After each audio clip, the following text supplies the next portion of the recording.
The morning was cold in Greenwich, Connecticut. The iron gates of the Hale mansion opened like a weary mouth, and through them rushed a minivan. In the passenger seat, a nanny wiped tears with her sleeve. She was the 19th to quit in less than a year. The guards didn't even comment anymore. They just exchanged knowing looks. Nobody lasts in that house. The mansion rose like a modern castle. Glass walls, marble inside, silence outside. The master there was Donovan Hale, a tech tycoon, a man who controlled everything except his own children. The twins, Ethan and Emily, 6 years old, were infamous at every agency.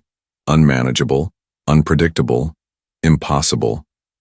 At the service entrance, a woman stood holding her resume tight against her chest. Naomi Carter, 38, in a plain uniform, calm eyes. She had come for a housemaid job, not as a nanny. She carried the resilience of someone who had seen too many doors slam in her face, and kept knocking anyway.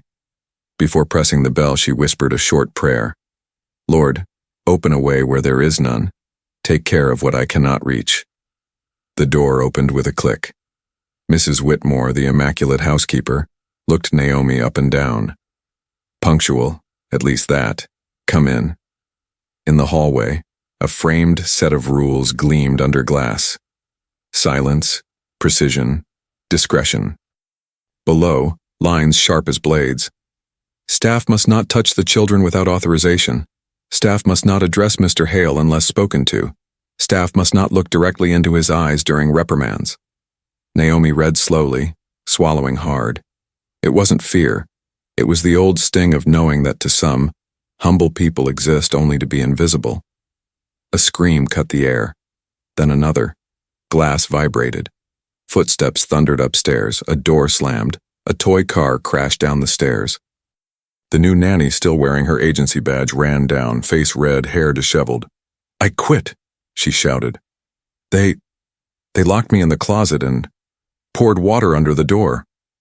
No one stopped her. The guards stepped aside. The mansion swallowed the scene like it was just another Tuesday. Donovan Hale appeared at the top of the staircase. Tailored suit, sleeves rolled, eyes of ice. Another one? He asked, voice flat. Whitmore, get a replacement before lunch. Yes, sir. He descended with precision, then noticed Naomi, as if she were a piece of furniture. You're new. Name?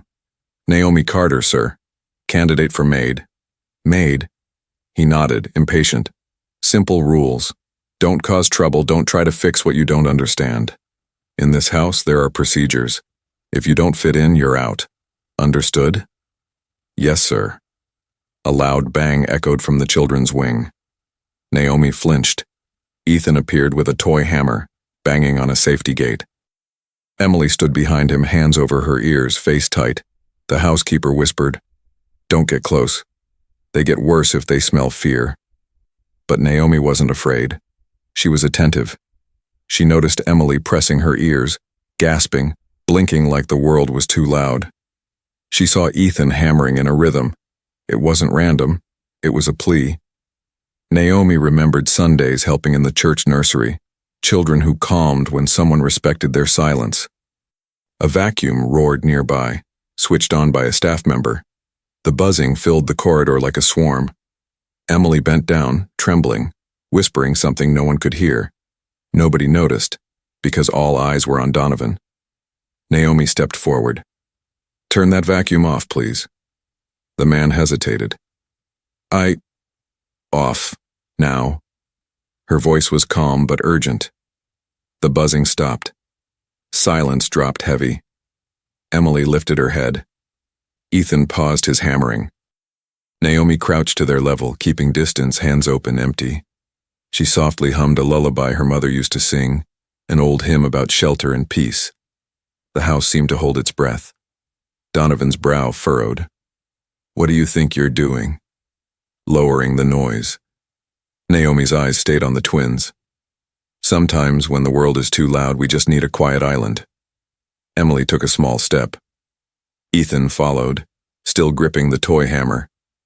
Naomi didn't move. She tilted her head slightly, as if asking permission just to exist there. Then, with her hand, she made a small gesture she once learned from a girl at church. Calm. Fingers swayed gently. Emily copied the sign. Ethan did too.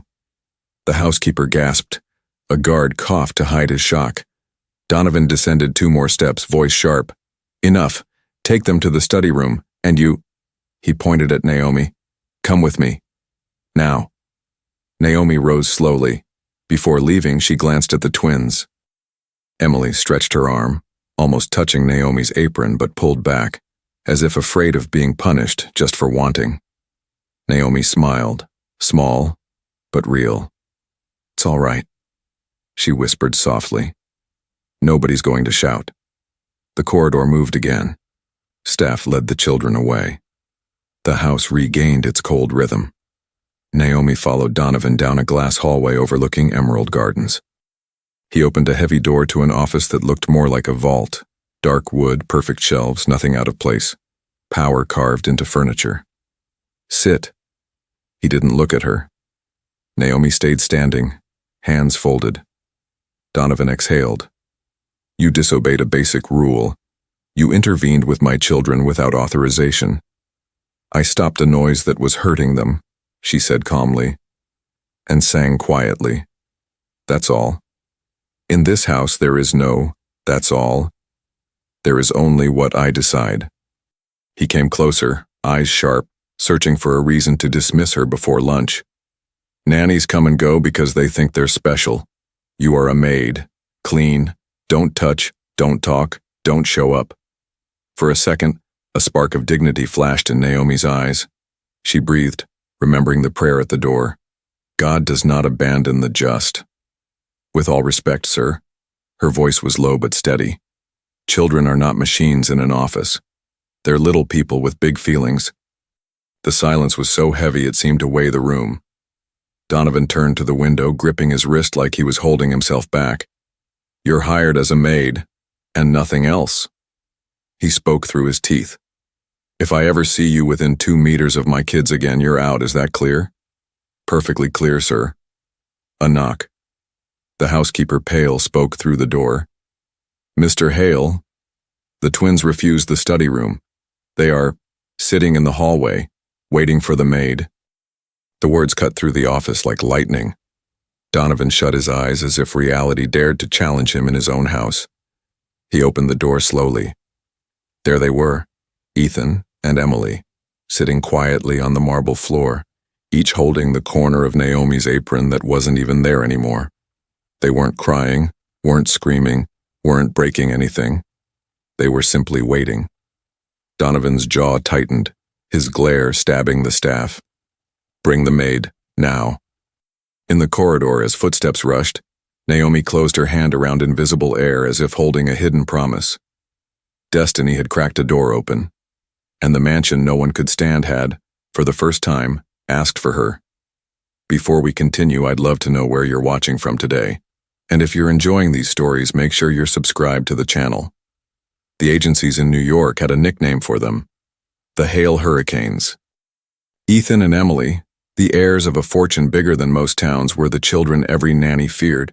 Stories about them spread like campfire tales. Ethan locked me in the bathroom for 2 hours. Emily threw my phone into the pool because I said no to ice cream. They work as a team. If you punish one, the other makes sure you regret it. The Hale twins were not evil, but untamed, and no one had stayed long enough to understand them. For the mansion, they were a curse. For Donovan Hale, they were an inconvenience. For every nanny, they were the end of a career. That morning, after the latest nanny stormed out, the mansion corridors felt tense. Staff moved like shadows, careful not to provoke the children. Naomi, still in her plain uniform, carried a bucket of cleaning supplies. She kept her eyes low, but her ears were open.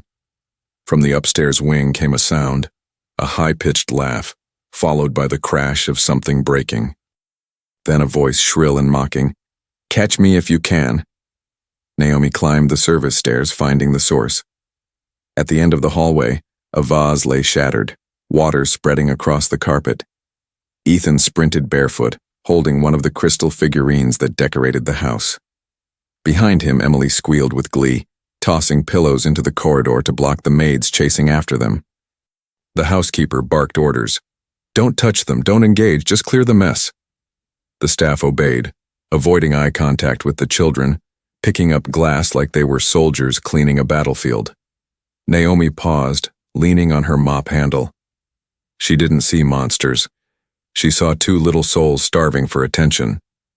Ethan's grin wasn't joy, it was defiance. Emily's shriek wasn't happiness, it was a cry. "See me. Don't ignore me." She whispered under her breath, "Lord, give me eyes to see what no one else sees." Ethan spotted her, his eyes narrowed. He was used to adults flinching, retreating, sighing in exhaustion.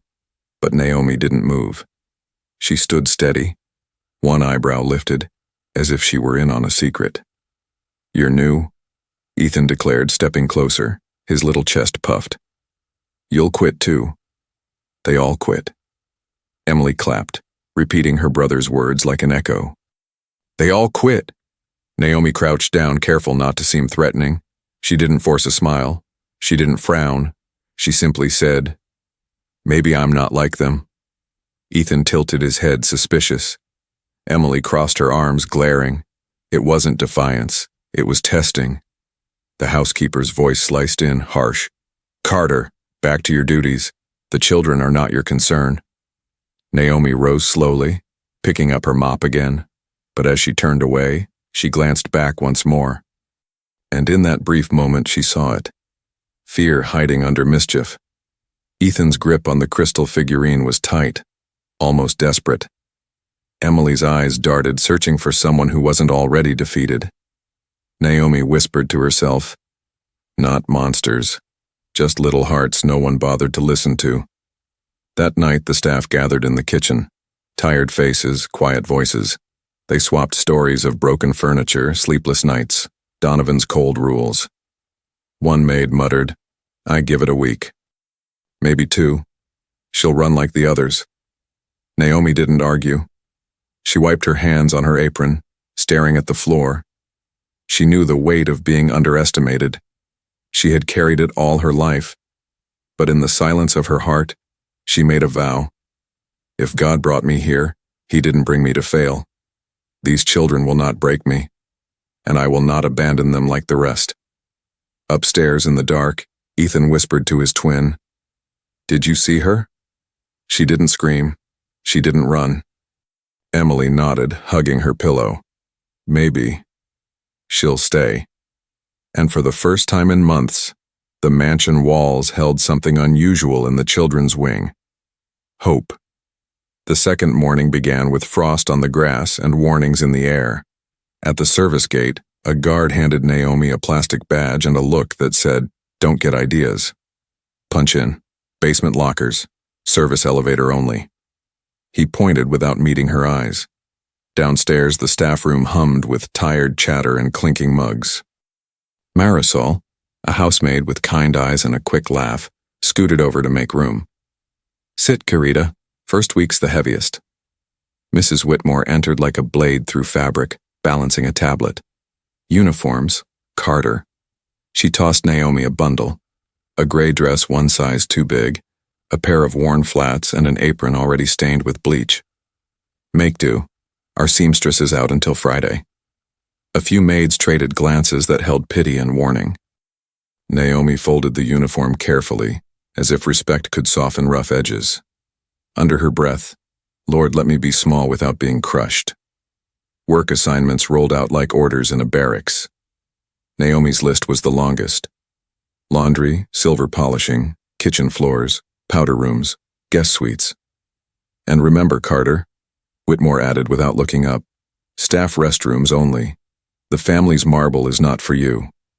On the main floor, the house transformed into a stage. Florists flowed in with armfuls of lilies. Caterers wheeled in trays. A planner flitted through the hall with a clipboard snapping, "Charity luncheon at 12. Women's League. Everything perfect. No staff in sight. No noise. No mistakes." Naomi scrubbed the kitchen floor on her knees while the chef's blender screamed.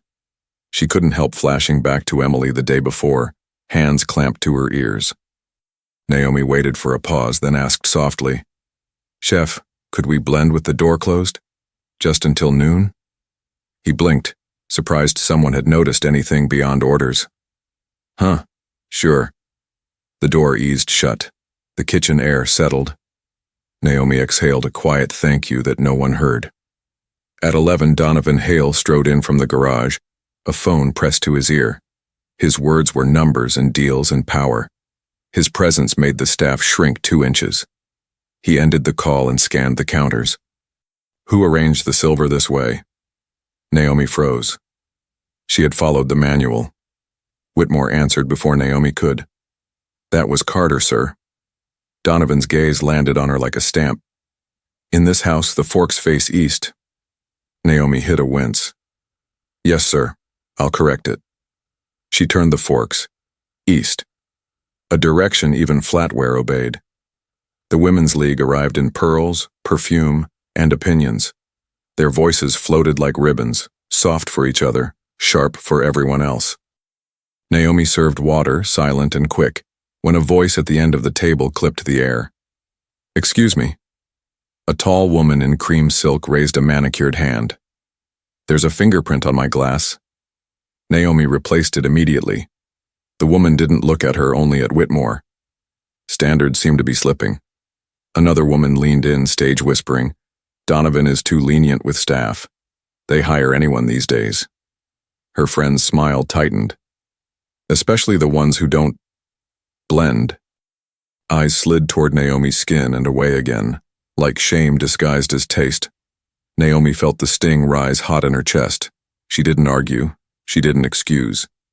She steadied the tray and prayed a sentence shaped like a shield. "God, guard my mouth and my heart. Dignity over bitterness. Always." Between courses, Naomi carried linen through the back corridor and nearly collided with Ethan. He was barefoot, clutching a toy car, breathing hard. A crash sounded behind him. Emily had knocked over a decorative plate. It shattered like a small explosion. Naomi's body moved before thought. She stepped between Emily and the shards, hand out, not touching, just shielding. "It's all right. No shouting. No shouting." Emily's shoulders dropped a fraction. Then Whitmore swept in, scandal on her face. "Back! Carter, leave them! Security!" 2 guards appeared, stiff and useless with their big shoulders and tiny understanding. Ethan's jaw set. Emily's hands flew to her ears. Naomi kept her voice low, steady. 1 minute, no hands, no rules broken, just a minute. Whitmore bristled. "You're on thin ice." Donovan's steps thundered from the dining room. He stopped at the sight of broken ceramic and gathering staff. "What is this?" Whitmore pointed like a prosecutor. Carter interfered again.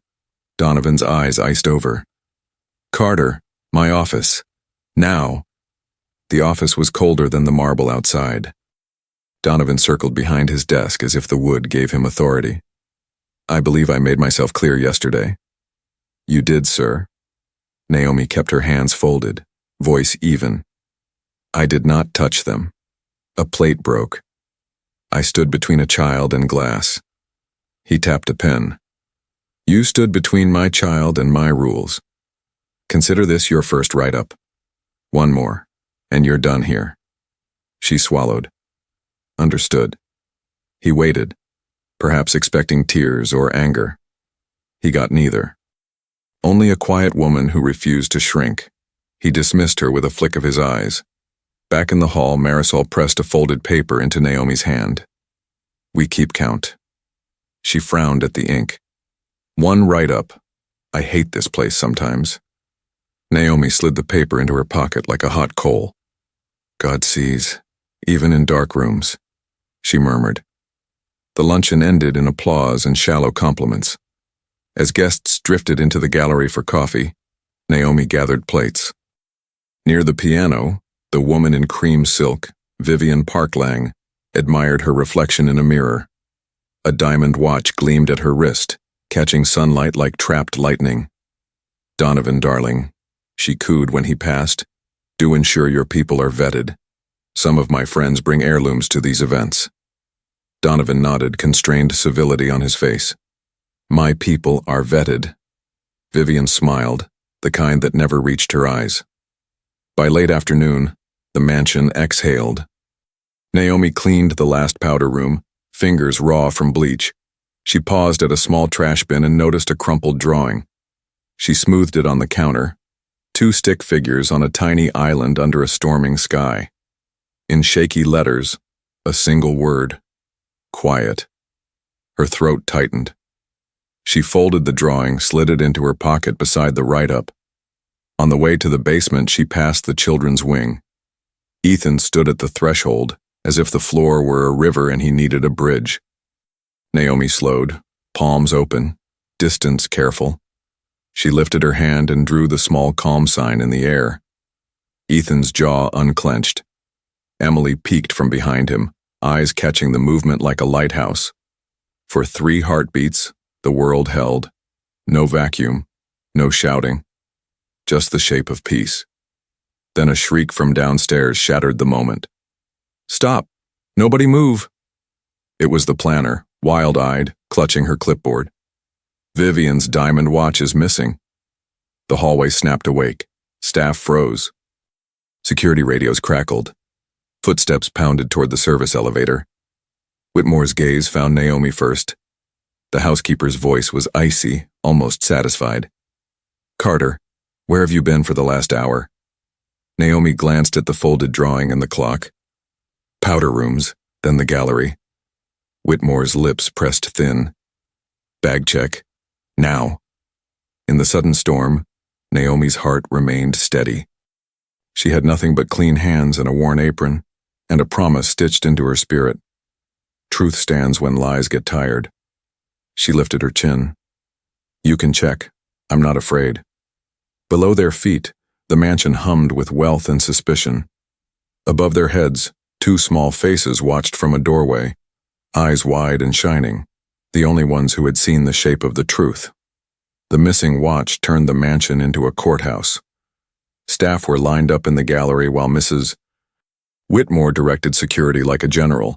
Bags were searched, pockets emptied, eyes averted. Vivian Park Lang tapped her long nails on the table, each click a verdict before the trial. You must understand, Donovan, she said, her voice syrup with venom. Theft is contagious. Let one slip through and suddenly silver disappears, heirlooms vanish, and your reputation is dirt. Donovan Hale stood tall, jaw tight. He hated disorder, hated scandal. His fortune was built on control, and right now control was slipping. Every staff member will be searched, no exceptions. Naomi stood at the end of the line, calm face over a racing heart. She had nothing to hide, except dignity, and she prayed it wouldn't be stolen next. One by one, bags turned inside out. Coins clattered, chapsticks rolled, crumpled receipts spilled. Then Whitmore reached Naomi. Bag, now. Naomi handed it over. Inside, a small Bible, a folded apron, a packet of crackers, and the crumpled drawing she had rescued.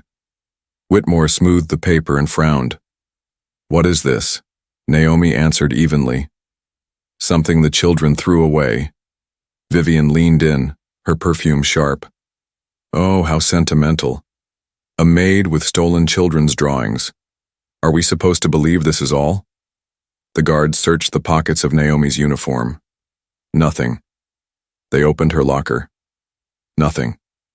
Still, suspicion clung to the air like smoke.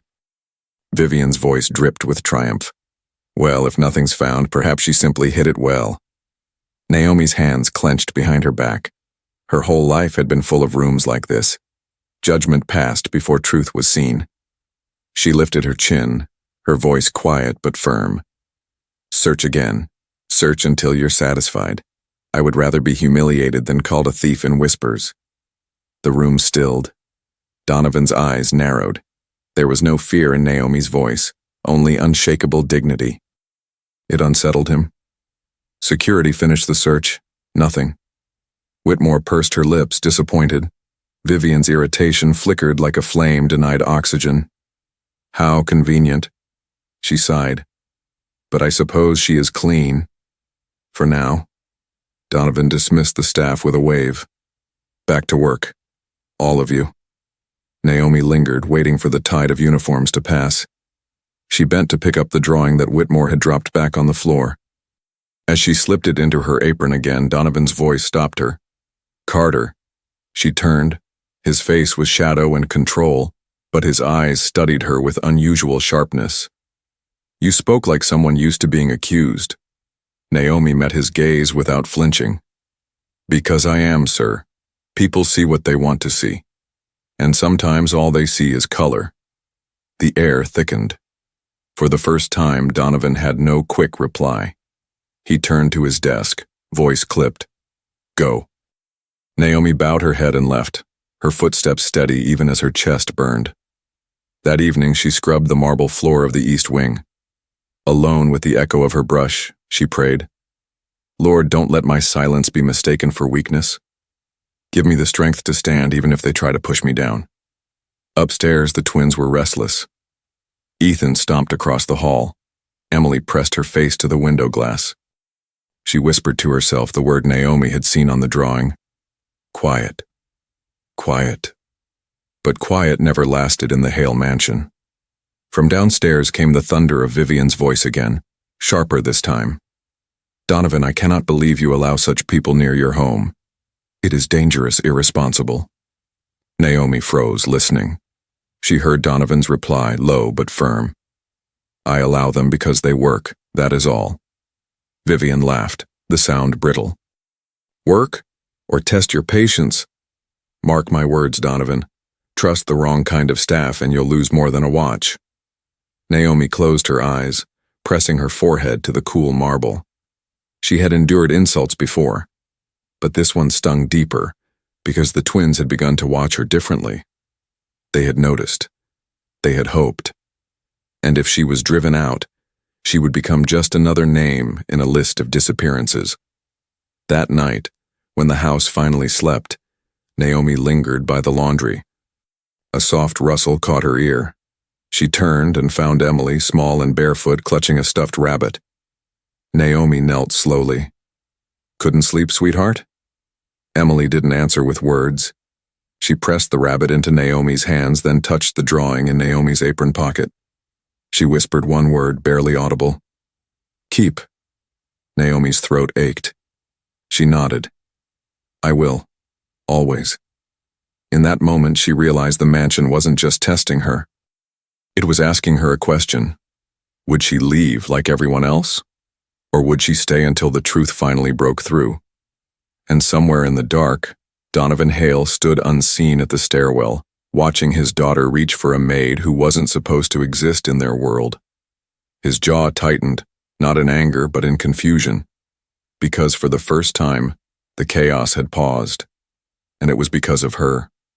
The Hale mansion was built of glass and marble, but inside its walls there were secrets louder than screams. For weeks, staff had spoken of the twins only as trouble. But Naomi had begun to see patterns where others saw chaos. Ethan's defiance, Emily's silence. It wasn't rebellion. It was something no one had bothered to understand. One afternoon, Naomi was polishing the stair rail when she heard it.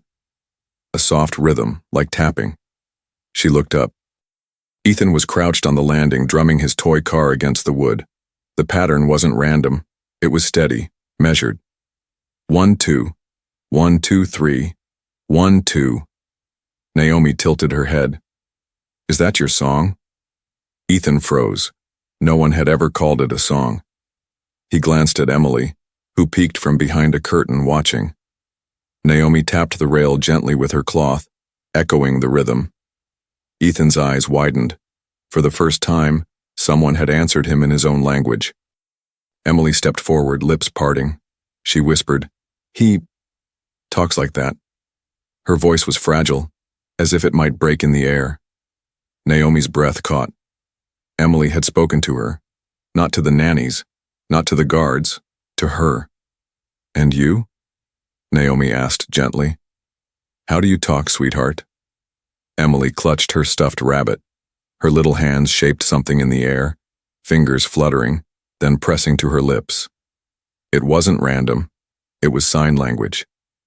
Naomi's eyes filled. She recognized the motions. Years ago, she had cared for a girl at church who used the same signs. She signed back slowly, careful not to overwhelm.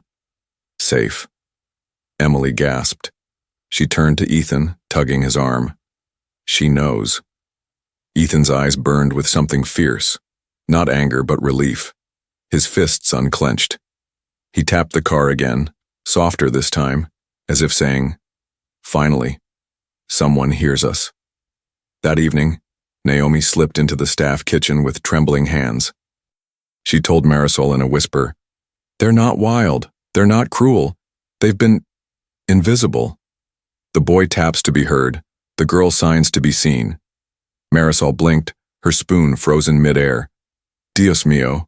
And no one noticed? Naomi shook her head. No one cared to. But Mrs. Whitmore overheard, her face pale and sharp as glass. "Carter, do not fill their heads with fantasies.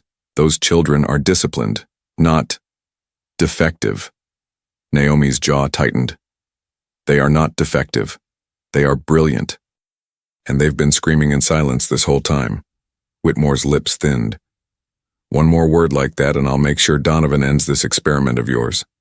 Later that night, Naomi returned a tray to the upstairs corridor. She paused outside the twins' room. Through the crack in the door, she saw them. Ethan tapping patterns on the floor, Emily copying signs from a book she had hidden under her pillow. Naomi stepped inside quietly. "Bedtime, little ones." Ethan frowned. "They don't let us talk." His voice was rough, as if unused. "But you can talk to me." Naomi's voice was steady, warm. "Always." Emily sat up, eyes wide. "Will you go too, like the others?" Naomi knelt beside the bed, taking her time. She didn't touch, only stayed close. "I've been pushed out of many doors, but I don't leave when I'm needed." Ethan's voice cracked. "They all left. Mom, nannies, everyone." Naomi's throat ached. She whispered, "I'm not everyone." Emily's small fingers brushed the drawing Naomi had tucked in her apron. "You kept it." "Yes, because it mattered. Because you matter." Tears welled in Emily's eyes. Ethan pulled the blanket over his face, hiding. But Naomi saw the truth. The twins' worst secret wasn't mischief. It was fear of being abandoned again. Meanwhile, downstairs, Donovan poured himself a glass of scotch in his office. Alone in the half-dark, he stared at a photo on his desk, his late wife, smiling with the twins in her arms. The photo frame was worn at the edges, unlike anything else in the pristine mansion. He whispered to himself, voice raw for once, "I don't know how to reach them." At that moment, Naomi's laugh floated faintly from upstairs, soft, like a lullaby. Donovan froze. The children were quiet. No crashes, no screams, just silence, steady and strange. For the first time in months, the mansion breathed differently. He gripped the photo tighter, his mask slipping for a heartbeat. Then he set the glass down, jaw tightening again. "Don't fool yourself, Hale. She won't last either." But deep down, he wasn't sure anymore. The mansion was never quiet for long. By morning, chaos returned like a storm. A plate shattered in the breakfast room. Ethan stomped on the table, shouting nonsense words. Emily hid under the piano, hands pressed to her ears, rocking back and forth. Staff panicked. Guards rushed in. Whitmore barked orders. "Don't touch them. Remove the glass. Control the scene." But nothing was controlled. The more they shouted, the louder the storm grew. Then Naomi entered. She didn't shout. She didn't rush. She set her mop bucket down, knelt on the carpet, and simply tapped a rhythm with her fingers. 1, 2, 1, 2, 3, 1, 2. Ethan froze mid-stomp. His eyes snapped to hers. Naomi repeated the pattern, soft, steady, calm. Slowly, Ethan climbed down from the table. Meanwhile, Naomi looked under the piano, where Emily's eyes were wet and wild. Naomi signed one word with her hand. Safe. Emily's breathing slowed. She crawled out, clutching her rabbit. The room, once a storm, shifted into stillness. Staff gaped. Whitmore's jaw clenched tight. Donovan Hale arrived moments later, expecting disaster. Instead, he found his children sitting quietly on the rug, Naomi between them like an anchor in a sea. "What did you do?" he demanded, voice sharp. Naomi rose slowly, brushing her apron. "I listened." His eyes narrowed. "I told you to stay away from them. With respect, sir, your rules don't change their needs." The words hung in the air like forbidden fire. The staff held their breath. Nobody talked to Donovan Hale that way. But before he could answer, Emily spoke, her voice barely more than a whisper. "Don't send her away." Every head turned. Emily rarely spoke, and now her plea was for Naomi. Donovan's face flickered with something unguarded. He turned abruptly, storming out without a word. Later in the kitchen, Marisol whispered to Naomi, "You're risking your job." Talking back to him, "He could fire you today." Naomi rinsed a plate, her hands steady. "Maybe. But God didn't bring me here just to stay silent. Those children have voices, they deserve to be heard." Marisol shook her head, half afraid, half admiring. "You've got courage, Hermana. Too much for this house." That night, Naomi passed the study door. Inside, she heard Donovan's voice, low, raw, speaking to the family doctor. "They don't respond. They don't listen. The boy's wild. The girl barely talks. I've tried everything. Discipline, tutors, structure. Nothing works." The doctor sighed. "Donovan, grief does strange things to children. They lost their mother young. Maybe what they need isn't control but connection." Silence. Then Donovan's voice again, colder now. "Connection is weakness. If I bend, I lose control. And if I lose control, I lose them too." Naomi stepped back, heart heavy. She finally understood. The mansion wasn't only haunted by noisy children. It was haunted by a father's fear. The following day, Naomi carried fresh linens upstairs. She passed by the twins' room and stopped at the doorway. Inside, Ethan was tapping quietly on the floor while Emily signed words to him. Naomi entered gently. "What are you saying to each other?" Emily looked up shyly. "I say, don't be scared." Naomi knelt, her eyes soft. "Of what?" Ethan whispered. "Of him." The weight of those words pressed into Naomi's chest. She glanced toward the door, half expecting Donovan to appear, but the hallway was empty. She signed back slowly. "You're safe with me." The twins leaned against her, small bodies trembling with the relief of being understood. Downstairs, Whitmore reported to Donovan, her tone sharp with warning. "Carter is overstepping again. The children cling to her. It's dangerous, sir. They'll forget boundaries. They'll forget respect." Donovan's jaw tightened. He had seen it himself. The way his daughter had begged. The way silence had returned when Naomi entered. He couldn't ignore results. Yet pride was a chain around his throat. "Watch her." His voice was low. "The first mistake, the smallest slip, and she's gone." Whitmore bowed, satisfied. But deep inside, Donovan wasn't so certain. For the first time, he wondered if the maid he wanted gone was the only one keeping his house from collapsing. By the third week, the mansion had become a battleground of wills. The staff whispered about Naomi in the laundry room, some with admiration, others with fear. "She's different," Marisol said one evening, folding sheets. The children listened to her. "For now," another maid muttered. "Sooner or later, the mansion breaks everyone." But it hadn't broken Naomi. If anything, she was reshaping it. That afternoon, the Hale mansion prepared for another grand event, a dinner with investors. Every surface gleamed, every candle polished. Donovan Hale paced like a general before a war. No noise, no mistakes, nothing less than perfection. The twins, however, had other plans. As guests arrived, Ethan banged on the piano keys, a chaotic storm of sound. Emily spun in circles, humming, her hair wild. The staff panicked. Whitmore hissed, "Get them out of sight before they ruin everything." Guard stepped forward, ready to drag the children away. That was when Naomi entered, carrying nothing but calm. She raised a hand. Wait, let me try. Donovan's eyes narrowed, his voice low with warning. One mistake, Carter, and you're finished. Naomi stepped closer. Ethan struck the piano harder, daring her to react. Instead, she tapped the rhythm he always used. 1, 2, 1, 2, 3. Slowly, she began to hum a gentle hymn beneath the noise. Emily froze mid-spin, eyes locked on Naomi. Ethan's pounding slowed, uncertain. Naomi nodded to Emily, signing with her hands. Sing with me. Emily's lips parted. She sang softly, shy at first, then stronger. Ethan listened, confused but curious, then joined in by drumming the piano in rhythm, not chaos. The noise transformed into music, fragile, imperfect, but together. The investors who had been frowning now leaned in, surprised. The storm had become harmony.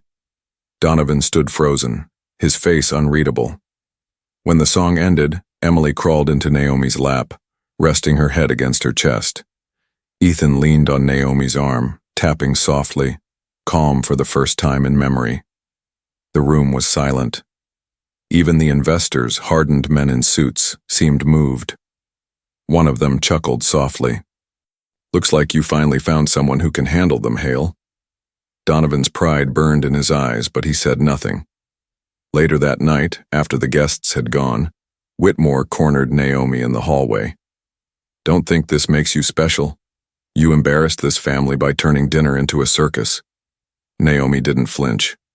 No, I gave those children a voice. For once, people saw them instead of their chaos. Whitmore's lips pressed thin. You're walking on dangerous ground. Naomi's answer was calm, steady. Then I'll walk carefully, but I won't walk away. Upstairs, Donovan poured himself another glass of scotch, staring into the amber liquid. He replayed the scene in his mind, his children not wild, not broken, but singing, because of her. A maid. A woman he had dismissed as nothing. He slammed the glass down, the sound echoing through the empty office. He didn't understand it. He didn't want to. But deep inside, something had cracked, the certainty that control was the only answer. Meanwhile, in their bedroom, Ethan whispered to Emily. She stayed. She didn't run. Emily hugged her rabbit, eyes glowing. She's different. And for the first time since their mother's death, the twins drifted into sleep without screams, without fear, safe under the shadow of a maid who refused to give up on them. The morning after the dinner, the Hale mansion was buzzing. The investors had left impressed not only by the meal, but by the strange moment when the children, usually a storm, had been calm. Staff whispered about it in corners. Did you see it? They were peaceful. Because of her. Only because of her. But not everyone celebrated. Mrs. Whitmore carried anger in her steps, and Donovan Hale, behind his steel expression, carried something more dangerous than anger. Wounded pride. Naomi was in the laundry room, folding sheets, when the order came. Carter, the master wants you in his office. Now. She wiped her hands on her apron and walked the long corridor, praying under her breath. Lord, give me courage to stand without raising my voice. Inside, Donovan was at his desk, tie loosened, jaw tight. He didn't look at her when he spoke. Last night you turned my dinner into a spectacle. Do you know what that was? Embarrassing. Naomi kept her eyes steady. It wasn't a spectacle, sir. It was your children asking to be heard. And they were. His fist slammed the desk. They are not your children. The echo shook the shelves. Naomi flinched but didn't step back. Her voice stayed calm. No, but they are children, and they need someone. Donovan stood, circling her like a predator. Every nanny before you failed. And you think you're different because you can calm them for a song? Do you know what you're playing with? Weakness, chaos, disorder. Naomi clasped her hands in front of her. What you call weakness, I call love. What you call chaos is simply pain. And disorder? That's just children trying to be seen. For a moment, Donovan's mask cracked. His eyes burned with something she couldn't name. Anger, grief, fear. He turned away, voice rough. I will not lose control of this house. Not to them. Not to you. That afternoon, the test began. Donovan ordered a new set of strict rules. The twins were to eat alone, study alone, play alone. Naomi was forbidden from entering their wing unless summoned. Whitmore delivered the orders with a satisfied smirk. Looks like your little miracle days are over. Naomi bowed her head, but inside her heart she whispered, Lord, they need me more than ever. Show me how to reach them without breaking the rules. Days passed. The mansion grew cold again. The children were restless, defiant, louder than ever. Tutors quit. Guards complained. Staff tiptoed around tantrums. One night, Naomi passed the hallway and heard Ethan's fist pounding the wall. Emily sobbed, muffled under her blanket. Naomi froze at the door, torn between orders and conscience. Then Emily's voice broke through, raw and pleading. Naomi! Naomi's heart clenched. She pushed the door open. Ethan looked up, tears mixing with fury. Emily ran to Naomi, clinging to her apron like a lifeline. Ethan shouted through sobs, He doesn't hear us, he never hears us. Naomi knelt, wrapping Emily in her arms, steadying Ethan with her eyes. She signed one word. Safe. The twins collapsed against her, trembling, releasing storms that had been trapped inside. The door slammed. Donovan stood there, fury in every line of his face. Enough. The children shrank.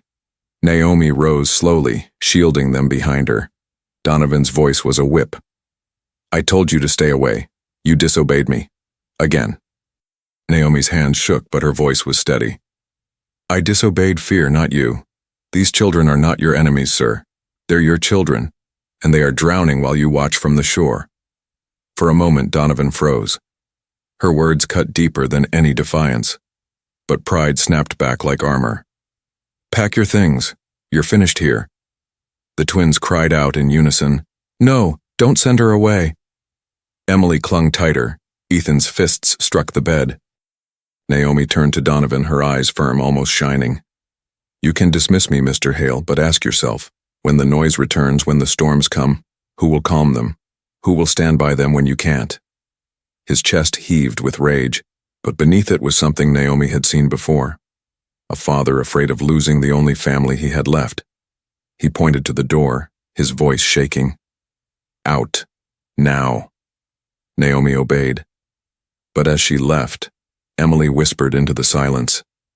She's the only one who stays. Donovan closed his eyes. For once, control felt like a prison, not power. The mansion felt heavier after Naomi was dismissed. Staff avoided her eyes, some with pity, others with relief. Mrs. Whitmore strutted through the halls as if victory were hers. But the twins were broken. At breakfast, Ethan sat in silence, refusing to eat.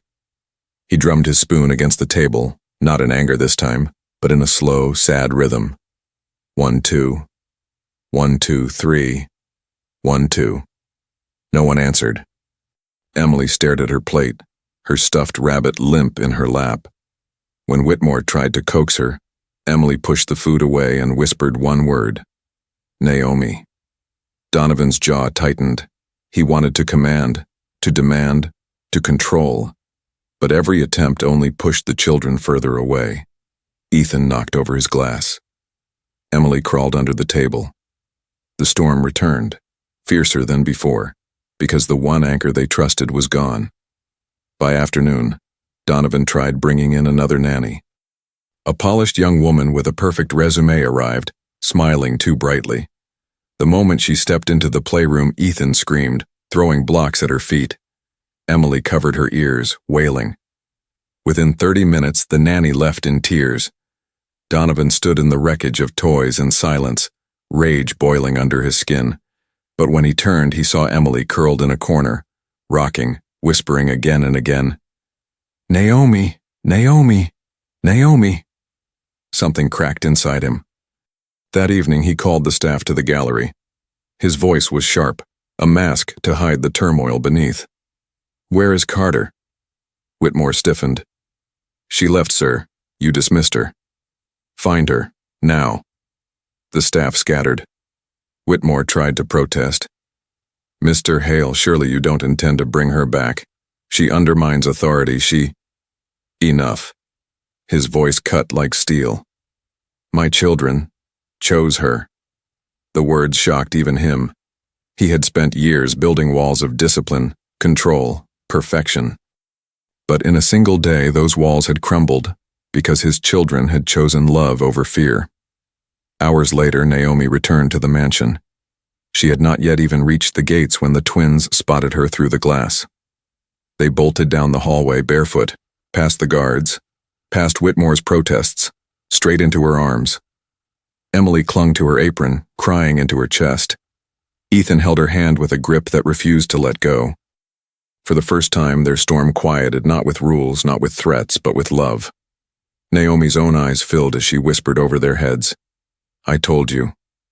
I don't leave when I'm needed." Behind them, Donovan stood at the doorway, watching his children in silence. His heart was a battlefield, pride against humility, power against truth.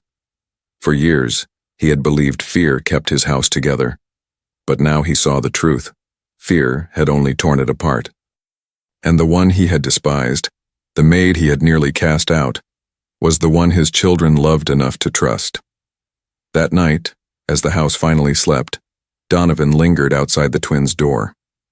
Through the crack, he saw Naomi sitting by their bed, softly humming the same hymn she had sung on her first day. The children slept peacefully, their small hands resting in hers. For a long time, Donovan just stood there, the weight of years pressing on his shoulders. Then quietly, almost like a confession, he whispered into the dark hallway, "Maybe God sent you here." The Hale mansion had seen countless storms, broken plates, screaming children, nannies fleeing in tears. But in the days after Naomi's return, something strange began to happen. The storms grew fewer. In the mornings, instead of chaos at breakfast, Ethan tapped a rhythm on the table, and Naomi answered, turning it into a gentle game. Emily, instead of hiding under the piano, began to whisper words, even daring to laugh when Naomi signed stories with her hands. The staff, once doubtful, watched in awe. "They're different," Marisol murmured. "Calmer, happier." "Not different," Naomi corrected softly. "Just finally seen." Even the guards, hardened men in suits, admitted the house felt lighter. The mansion that had been a prison of glass and marble was becoming a home again, and everyone knew it was because of her. But not everyone rejoiced. Mrs. Whitmore simmered with resentment. For years she had ruled the staff with fear, her loyalty tied not to love, but to order, and now, the one she had humiliated, the one she had tried to cast out, was becoming the center of the household. One afternoon, Whitmore cornered Donovan in his office. "Sir, this maid has overstepped in every way. She defies orders, disrupts rules, and undermines your authority. If you let her stay, you will lose control." Donovan's eyes were cold, but his voice was firm. "Whitmore, I already lost control the day my children stopped trusting me. Carter didn't break this house. She saved it." Whitmore's face tightened. For the first time, she realized her power was slipping. That evening, Naomi prepared to leave after her shift when Donovan stopped her at the front door. He held something in his hand. The missing diamond watch that had caused the scandal weeks earlier. "They found it," he said, his voice steady. "In a guest's purse, not yours." Naomi bowed her head. "I knew the truth would come out, it always does." Donovan studied her face, the quiet dignity that had never faltered, even under suspicion. For years he had trusted money, rules, appearances. But now, standing before a woman who owned none of those things, he saw the one thing he had lacked: strength rooted in love. "Carter," he said slowly, "I owe you more than an apology. My children owe you their peace." Naomi's eyes softened. "I don't serve for apologies, sir. I serve because they need me." Emily's voice suddenly rang from the stairs, small but clear. We don't just need her. We love her. Ethan stepped beside his sister, nodding fiercely. She stays, or we go. The words hit Donovan like thunder. His empire could buy silence, but it could not buy love. And for the first time he understood. His children's loyalty had been won not by power, but by the humble maid he had despised. That night the mansion glowed with a peace it hadn't known in years. Naomi tucked the twins into bed, singing softly. Donovan lingered in the doorway, no longer the master inspecting his property, but a father humbled, watching a miracle unfold. As the children drifted to sleep, he whispered into the quiet, "God doesn't forget the humble." Naomi turned, her eyes shining with tears. "No, sir. He never does." From that day on, Naomi was no longer just a maid. She became the one person no one in the Hale mansion could replace, the voice of calm, the bridge between screams and silence, the proof that love is stronger than pride. And though the world had once humiliated her, God had lifted her high, so high that even the proud bowed to what she carried inside, a love that never gave up. The end. Have you ever been underestimated only for God to later lift you up? Tell your testimony in the comments. It might inspire someone today. If you believe justice may delay but never fails, write, "Justice always comes. Never lose hope. Pride falls but love endures. And in the end, the humble are never forgotten."